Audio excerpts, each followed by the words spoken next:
अरे मेरा भाई है। पिताजी ने हम दोनों भाइयों के नाम से बोरी बंदर पर एक जगह ली थी। उसने वकील से मिलकर चुपचाप वो अपने नाम करा ली। मेरा हिस्सा हड़प गया वो, मैं उसके छोटे छोटे टुकड़े कर दूंगा। मैं कर दूंगा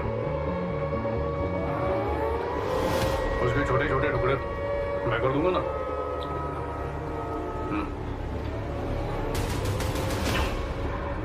मैं प्रोफेशनल हूँ, मक्खन की तरह उसका गला काट दूंगा।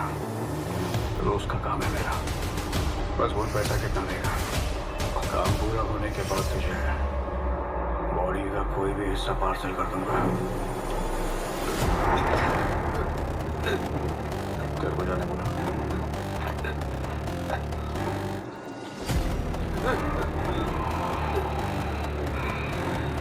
जिससे बात कर रहा था सच में उसके टुकड़े टुकड़े करेगा तू? नहीं सर, ऐसा नहीं है सर। तो फिर धमकी क्यों दे रहा था उसे मारने की? उसे बस डराना था। आज डरा रहा है तो कल मार भी देगा। सही कह रहा हूँ ना? ऐसा नहीं है सर। तो कैसा है? मेरा मतलब, हाँ, मैं तो ऐसे ही कह रहा था सर।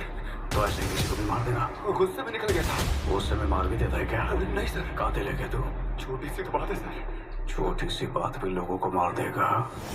साइको है क्या तू? नहीं सर, इंश्योरेंस एजेंट हूँ सर, एक नॉर्मल इंसान सर। तो क्या मैं मालूम नहीं? वो मतलब नहीं था सर। तो क्या था? वो मैं क्या? मैं वो कुछ नहीं सर।